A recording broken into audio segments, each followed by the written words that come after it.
கலையத்தில் Praise Lord, Sister Sugumari. Praise Lord, ஐயா. Praise Lord. Praise Lord. இன்றைய நாளிலே இலங்கை மண்ணிலிருந்து ஒரு சகோதரி செய்து கொடுக்க வந்து வழக்கம் போல் கொடுக்கிறவ இலங்கை எங்களுடைய நாடு எங்களுடைய மண்ணிலிருந்து ஒரு சகோதரி செய்து கொடுக்கும் பொழுது கேட்கும் பொழுது உண்மையில எங்களுக்கு கூட சந்தோஷமா இருக்கும். நாங்கள் அன்போடு அந்த சகோதரி அழைப்போம். Praise Lord, Sister Sukumari. Praise Lord, ஐயா. Praise Lord. Praise Lord, Sister. உங்களோட ஒப்பு கொடுக்கிறேன். ஆவியானவர் உங்களோடைய பேசின வார்த்தைக்காக கேட்க காத்திருக்கிறோம். இப்பொழுது உங்களோட ஒப்பு கொடுக்கிற 30 நிமிடங்கள் வழிநடத்துங்கள். ஆமென். ஆமென், ஆமென். கிறிஸ்துவுக்குள் பிரியமான தேவனுடைய பிள்ளைகளே, உங்களை இயேசு கிறிஸ்துவின் நாமத்திலே நான் வாழ்த்தி வரவேற்கின்றேன். கர்த்தர் நல்லவராக இருக்கிறார். அவர் கிருபை எங்களுக்கு எப்பொழுதும் போதுமானதாக இருக்கிறது. நீங்களும் நானும் ஆராதிக்கிற தேவன் அவர் ஜீவனுள்ளவராக, ஜீவிக்கிறவராக, அவர் நேற்றும் என்றும் மாறாத தகப்பனாக இருக்கிறார். ஹல்லேலூயா. கர்த்தர் நல்லவர். இந்த அதிகாலை வேளையிலும் கூட எங்களுக்கு அதிகாலை 6 மணியாக இருக்கிற 6 மணி 8 நிமிடமாக இருக்கிற இலங்கையின் நேரம். அந்த நேரத்தில் திருப்பிக் கொள்ளுங்கள். தியான பகுதிக்கு நேராக நாங்கள் கடந்து செல்வோம். யாத்திராகமம் 15வது அதிகாரத்தை திருப்பிக் கொள்ளுங்கள். அங்கு சொல்லப்படுகிற காரியங்களானது, அதாவது இஸ்ரவேல் ஜனங்கள் எகிப்தில் பட்ட பாடுகள், உபத்திரவங்கள், வேதனைகள் எல்லாவற்றையும் நாங்கள் அறிந்திருக்கிறோம் இல்லையா? ஆண்டவராகிய கர்த்தர் ஆபிரகாமுக்கு கொடுத்த அந்த வாக்கு தத்தத்தின்படி ஆண்டவர் எவ்வளவு உண்மையுள்ளவராக இருக்கிறார். கர்த்தருடைய பிள்ளைகளே, எவ்வளவு வாக்கு தத்தத்திலே பாருங்க, எவ்வளவு அங்கு அந்த உண்மையுள்ளவராக இருந்து அதை நடப்பி சொல்லிட்டார்னா அதை செய்யணும் அப்படிங்கிற ஒரு நினைவுலயே அவர் இருப்பார். என் பிள்ளைகளுக்கு ஒரு வாக்கு தத்தத்தை நான் கொடுத்தோன்னு சொன்னா அதை அவரு நிறைவேற்றணும் அப்படிங்கிற ஒரு நினைவுலயே அவர் இருக்கிறவராக இருக்கிறார். ஹல்லேலூயா. பாருங்க, ஆபிரகாமை அழைத்து அங்க சொன்னாரு, வானத்தின் நட்சத்திரங்களை பார், அவற்றை என்ன கூடுமானால் என்ன அப்படின்னாரு. ஏன்னா அந்த சிச்சுவேஷன்ல ஆபிரகாமுக்கும் சாராளுக்கும் பிள்ளைகள் இல்லை. ஆனா பிள்ளைகளுக்காக அவர்கள் வாஞ்சிக்கிறார்கள். ஆபிரகாம் வாஞ்சிக்கிறார், எனக்கு ஒரு பிள்ளைய தாங்க ஆண்டவரே, ஒரு குழந்தைய தாங்கன்னு கூட கேட்கிறார் இல்லையா? ஆனால் பாருங்க, ஆபிரகாமுக்கு சொல்றாரு, அவங்க வயசு போனவங்களாக இருக்க, வயது சின்னவங்களாக இருக்காங்க. 2 பேரும் வயது போயிட்டு வாலிப வயதெல்லாம் தாண்டி நடுத்தர வயது தாண்டி அங்கு வயோதிப பருவத்துக்குள்ள வந்துட்டாங்க இல்லையா? மனிதர்களுக்கு இருக்கிற பருவங்கள் இல்லையா? இளமை பருவம், அங்க நடுத்தர வயது இல்லை, வாலிப பருவம், நடுத்தர பருவம், அடுத்து வயோதிப பருவம் இல்லையா? அப்படி பருவங்கள் இருக்கிறது. எல்லாவற்றையும் கடந்து கடைசி நிலைமைக்கு வந்துட்டாங்க. ரெஸ்ட் எடுக்கக்கூடிய ஒரு பருவத்துக்குள்ளே அவர்கள் வந்து விட்டார்கள். இந்த நேரத்துல அப்பா பாருங்க சொல்றாரு, வானத்து நட்சத்திரங்களை உனக்கு என்ன கூடுமானால் என்ன அப்படின்னாரு. எனக்கு ரொம்ப பிரியமான ஒரு காரியம். அப்பா முதல் அங்க ஆபிரகாமுக்கு சொன்ன அந்த வாக்கு தத்தம். 2வது சொன்னாரு, கடற்கரை மணல உனக்கு என்ன கூடுமானால் எண்ணினாரு. ஏன்னா அவ்வளவாக உன் சந்ததியை நான் பெருக பண்ணுவேன் என்பதாக அப்பா சொல்லிட்டாரு. ஆனா சொல்லி அவங்க 75வது வயதிலே ஆபிரகாமை அழைத்து ஆண்டவராய் கர்த்தர் விதமாக சொல்லுகிறார். ஆனா அவங்களோட காத்திருப்பு 25 வருடம். இன்னைக்கு எவ்வளவு முறுமுறுப்பு பண்ணுவோம் இல்லையா? ஒரு வாக்குத்தத்த அப்பா கொடுத்தாருன்னு சொன்னா அதை வச்சுக்கிட்டு இன்னும் நிறைவேறல, இது நடக்குமா, இது நடக்காதா அப்படின்னு சொல்லி நாங்க ஏகப்பட்ட காரியங்களை இருதயத்துல நினைத்து நாங்க முறுமுறுப்ப எங்க அப்பா செய்ய போறாரு, எங்க இது நடக்க போகிறது என்பதாக அவிவிசுவாசமாக இருப்போம். ஆனால் ஆபிரகாம் விசுவாசிக்கிறாரு. அவர் தான் வயோதிப பருவத்துல இருக்கிறார் என்பதை மறந்து தனக்கு ஒரு பிள்ளை கிடைக்கும் என்பதாகவே விசுவாசிக்கிறார். தன்னுடைய மனைவி சாராளுடைய கர்ப்பம் செத்து போய் விட்டது. கர்த்தருடைய பிள்ளைகளை, அதுல ஒரு குழந்தை இருக்குமா அப்படிங்கிற அது இருக்குமா அப்படின்னு சொல்லி என்ன கூட முடியாத அளவுக்கு அவங்க வயது சென்றவங்களாக இருக்கிறாங்க. அந்த நேரத்துல அவர் ஆபிரகாம் யோசிக்கல, எனக்கு கர்த்தர் ஒரு குழந்தையை தருவார் என்பதாக விசுவாசித்தார். விசுவாசத்தின் நிமித்தம் கர்த்தருடைய பிள்ளைகளே, அங்க ஈசாக்கு பிறக்கிற இல்லையா? அவருக்கு ஒரு சோதனை வருகிறது. இப்படி பாருங்க, அங்க வீட்டுக்குள்ள மழலை செல்வத்துல சத்தம், அவர் ஈசாக்கு பிறல்றாரு, சிரிக்கிறாரு, கதைக்கிறாரு, எல்லாம் பண்ணிட்டு இருக்காரு. இப்ப இவங்களுக்கு இதுதான் உலகமாக இருக்கிறது இல்லையா? வெறுமையாக இருந்த இடத்துல ஒரு குழந்தை வந்துட்டு எல்லாம் மைண்டும் பிள்ளையோட தான் இருக்குது. விளையாடுறாங்க, சிரிக்கிறாங்க, அந்த பிள்ளைய கவனிக்கிறாங்க. அப்பா திடீர்னு ஒரு காரியத்தை அங்க ஏற்படுத்துகிறார். என்னன்னு சொன்னா, ஆபிரகாமே, உன்னுடைய ஏக சுதனாகிய ஈசாக்கு எனக்கு பலியிடுன்னு சொல்லிட்டாரு. இவ்வளோ ஒரு பெரிய ஒரு அதிர்ச்சிகரமான சம்பவம் இல்லையா? ஆகவே ஆனா அவரு மறுத்தாரா கர்த்தருடைய பிள்ளைகளே? ஆண்டவர்ட்ட சரியா ஆண்டவரே, ரைட் அப்படின்னு சொல்லிட்டு அவர் என்ன செய்யறாரு? பிள்ளையும் கூட்டிட்டு அங்க போறார். ஆனால் அவருடைய விசுவாசத்தை பாருங்க. அவர் என்ன செய்தார்? வேலைக்காரர்கள்லாம் 3 நாள் பிரயாணத்துல போறாங்க. வேலைக்காரர்கள்லாம் கூட்டிட்டு போறாங்க. ஆனாலும் வேலைக்காரரிடத்தில் சொல்றாரு, நானும் என் பிள்ளையும் அதாவது பழைய அதாவது என் தேவனாகிய கர்த்தருக்கு பலியிட்டு விட்டு அங்க நானும் என் பிள்ளை திரும்பி வருவோம் அப்படின்னு சொல்றாரு. அந்த சம்பவம் நீங்க வாசி பார்த்தீங்கன்னா தெரியும். இப்படியான சூழ்நிலையில அவர் ஜெயம் எடுத்தார் கர்த்தருடைய பிள்ளை. கர்த்தர் போற வழியில கேட்கிறாரு ஈசாக்கு, அப்பா நாங்க எல்லாம் தகன பலிக்கான எல்லா காரியங்களும் இருக்குது. ஆனா எங்கப்பா ஆட்டுக்குட்டியை காணோம் அப்படின்னு சொன்னார். கர்த்தர் பார்த்துக் கொள்ளுவார். அல்லேலூயா. பாத்தீங்களா அவருடைய விசுவாசத்தை கர்த்தருடைய பிள்ளையா. இந்த ஆண்டவர் எனக்கு கொடுத்ததை அவர் எடுக்க மாட்டார் அப்படின்னு சொல்லி அவருக்கு தெரியும். அப்ப அங்க என்ன நடந்தது? ஆட்டுக்குட்டி ஒண்ணு இருந்தது இல்லையா? கடைசி தருணத்துல பலிபீடம் கட்டப்பட்டு விட்டாச்சு. அங்க குழந்தையும் அங்க அது மேல நிறுத்திட்டாரு. இப்ப கத்தியை எடுத்துட்டாரு. கடைசி நிமிஷத்துல கத்திய ஓங்கி கொஞ்சம் ஒரு இடைவெளி தான் இருந்திருக்கும். அந்த நேரத்துல ஸ்டாப் பண்ண சொல்லி, ஆபிரகாமே நிறுத்து. பின்பதாக திரும்பிப்பார். ஒரு புதருக்குள்ளே ஆடு அவனை சிக்கி கொண்டிருக்கு. அதை எடுத்து நீ தகன பலியா எனக்கு செலுத்து அப்படின்னு சொல்லி சொன்னார் இல்லையா?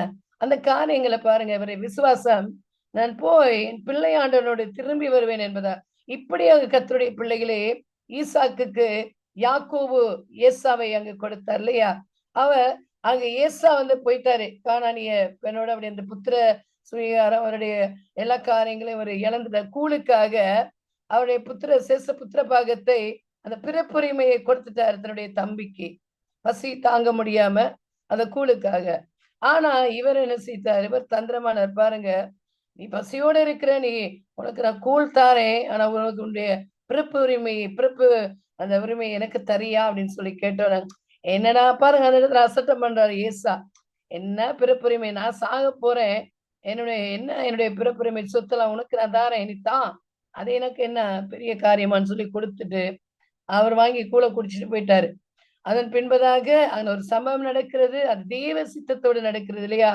அவருடைய இல்லையா அவர் ஈசாக்கு அங்க மறிக்கிற ஈசாக்கு மறிக்கல. கண் தெரியாத நிலைமையில இருக்கின்ற பொழுது அவர் போய் தன்னுடைய அண்ணாவுடைய ஆசீர்வாதங்களை பெற்றுக்கொண்டு அங்கு ஓடிட்டாரு. லாபானிடத்துல போய் அங்கு எல்லா காரியங்களையும் பாருங்க. அந்த இடத்துல பாருங்க கர்த்தருடைய பிள்ளைகளை அங்குதான் அங்க யாக்கோபுக்கு 12 பிள்ளைகள் வந்து இல்லையா? யாக்கோபுக்கு 12 பிள்ளைகள் அங்க வந்து பிறக்கிறாங்க இல்லையா? பிறந்தவனுடைய சந்ததி எகிப்திலே பெருகுகிறது. எகிப்துல பாருங்க, இங்க எல்லாம் அந்த காரியங்களும் உங்களுக்கு சம்பவங்களும் தெரியும். நான் நேரம் போதாது சொல்லுவதற்கு. ஆகவே இங்கே கானான்ல பஞ்சம் வந்து விட்டது. அங்க யோசேப்புக்கு பெரிய ஒரு தரிசனம் வருகிறது.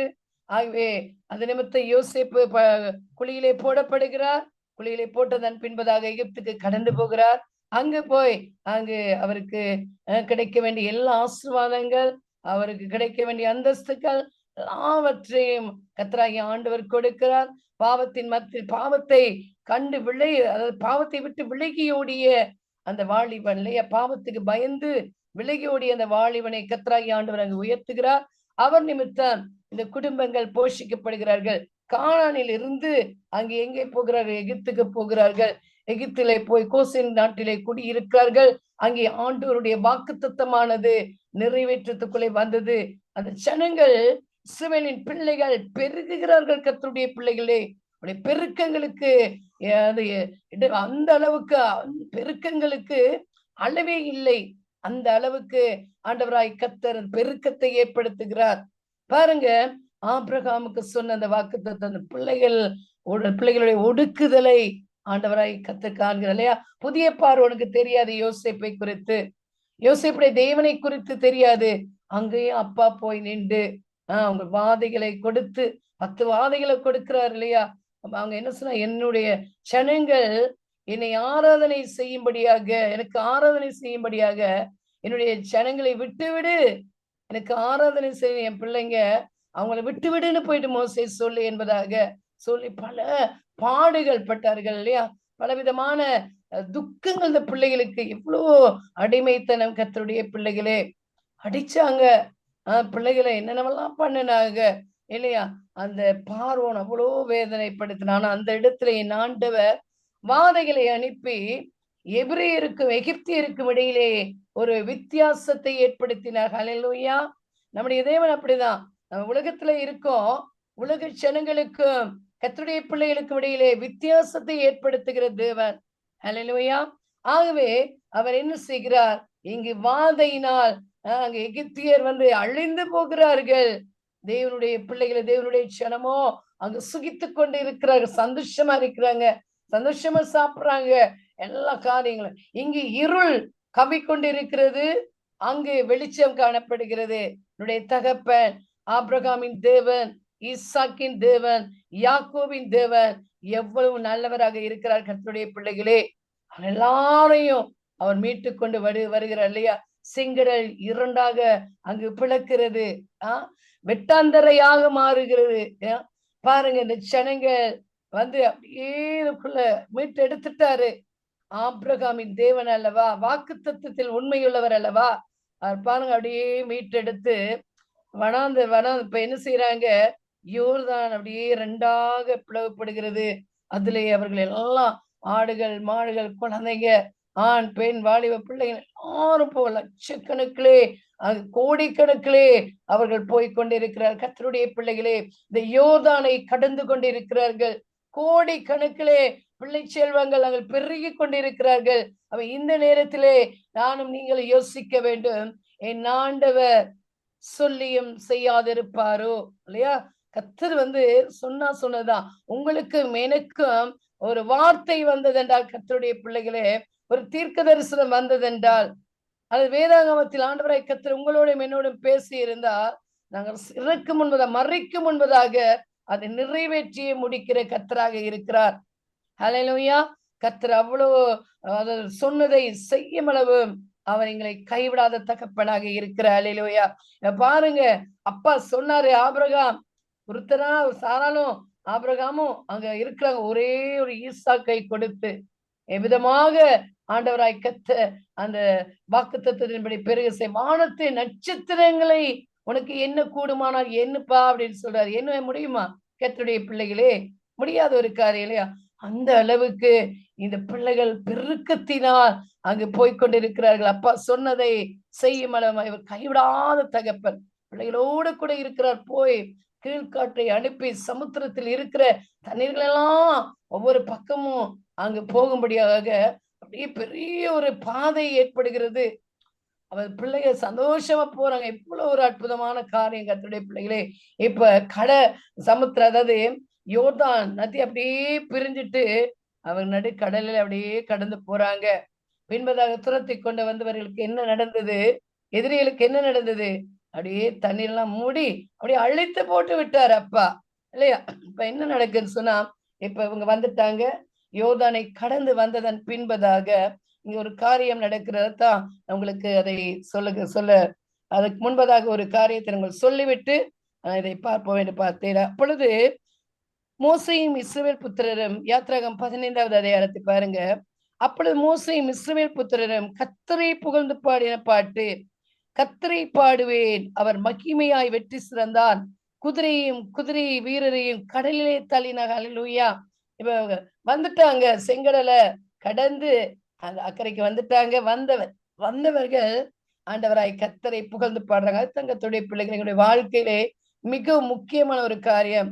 கர்த்தரிடத்திலிருந்து நன்மையை பெற்று விட்டோன அதை ஒரு நாள் நாங்கள் மறக்க கூடாது எங்களுடைய வாழ்க்கையிலே. அல்லேலூயா. மறக்கவே கூடாது. இப்ப பாருங்க, இந்த ஜனங்கள் என்ன சொல்றாங்க, கடலில் அப்படியே குதிரையை தள்ளிவிட்டார்.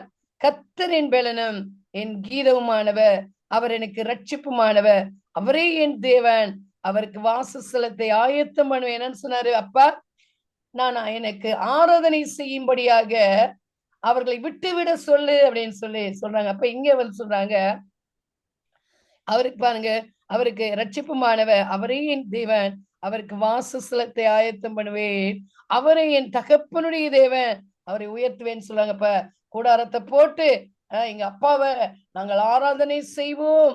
அந்த சூழ்நிலையை பாருங்க, கர்த்தருடைய பிள்ளைகளுக்கு எவ்வளவு ஒரு சந்தோஷமா இருக்குது இல்லையா?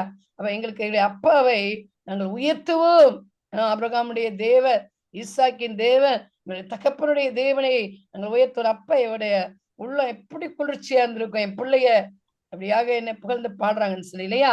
பாருங்க, கர்த்தரே யுத்தத்தில் வல்லவர், கர்த்தர் என்பது அவருடைய நாமம் இல்லையா?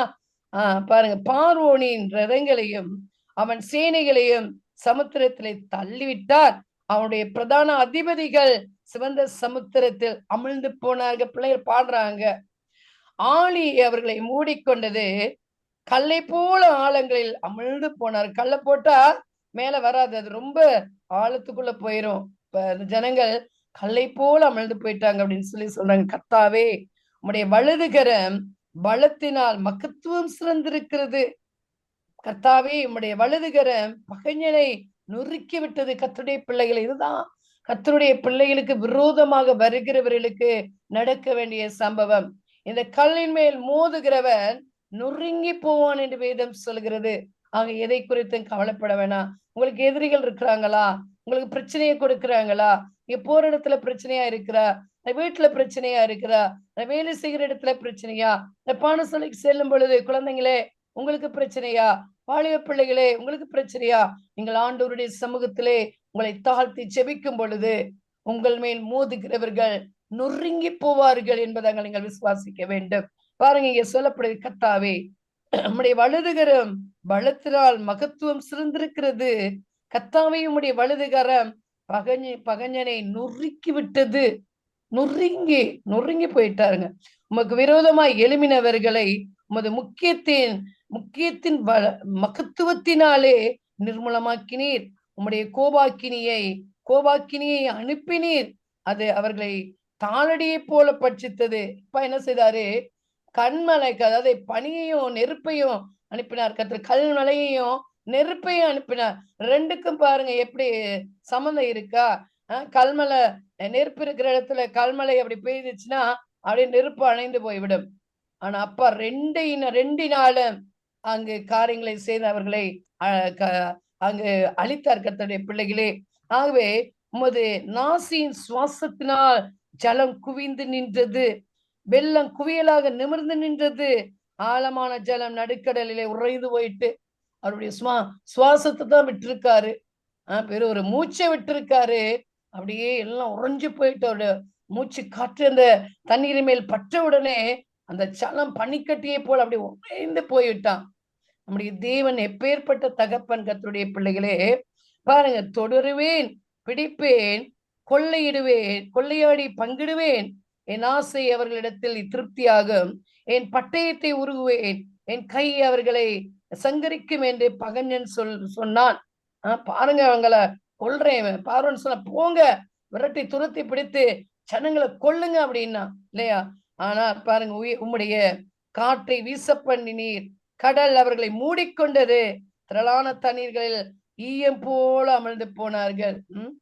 கர்த்தாவே, தேவர்களில் உமக்கு ஒப்பானவர் யார்? பர்வதத்தில் மகத்துவம் உள்ளவரும் துதிகளில் பயப்படத்தக்கவரும் அற்புதங்களை செய்கிறவருமாகிய உமக்கு ஒப்பானவர் யார்? அவர் அற்புதமான தகப்பன் கர்த்தருடைய பிள்ளைகள். இதுதான் அப்பா எங்களிடத்திலிருந்து விரும்புகிற ஒரு காரியம். அவரை போற்ற வேண்டும். அவரிடத்திலிருந்து நன்மையை பெற்ற நாங்கள் எப்பொழுதும் அவரை மறக்க கூடாது கர்த்தருடைய பிள்ளைகளே. எந்த நேரமும் அவரை நாங்கள் நினைத்து கொண்டே இருக்க வேண்டும். பிரச்சனைகள் இருக்கிறதுதான், சூழ்நிலைகள் வேற மாதிரி இருக்கிறதா, எங்களுடைய ஆவியை மாத்துவாவும் அவரோடு கூட எப்பொழுதும் தொடர்பை ஏற்படுத்தி கொண்டே இருக்க வேண்டும். அல்லேலூயா. அப்பொழுது தீமைகளுக்கு விலக்கி நம்முடைய ஆண்டவர் எங்களை காத்துக்கொள்ள வல்லமையுள்ளவராக இருக்கிறார். நீர் உமது வலதுகரத்தை நீட்டினீர், பூமி அவர்களை விழுங்கி போட்டது. நீர் மீட்டுக்கொண்ட இந்த ஜனங்களை உமது கிருபையினாலே அழைத்து வந்தீர். உம்முடைய பரிசுத்த வாசஸ்தலத்துக்கு நேராக அவர்களை உமது பலத்தினால் வழி நடத்தினீர். ஜனங்கள் அதை கேட்டு தத்தளிப்பார்கள். பெலிஸ்தியரின் குடிகளை திகில் பிடிக்கும், ஏதோமின் பிரபுக்கள் கலங்குவார்கள். மோவாப்பின் பராக்கிரமசாலிகளை நடுக்கம் பிடிக்கும். கானானின் குடிகள் யாவரும் அங்கு கரைந்து போவார்கள். பயமும் திகிலும் அவர்கள் மேல் விடும். கர்த்தாவே, உமது ஜனங்கள் கடந்து போகும் வரையும், நீ மீட்ட ஜனங்களே கடந்து போகும் வரையும் அவர்கள் உம்முடைய புயத்தின் மகத்துவத்தினால் பனியை போல் அசைவற்று இருப்பார்கள்.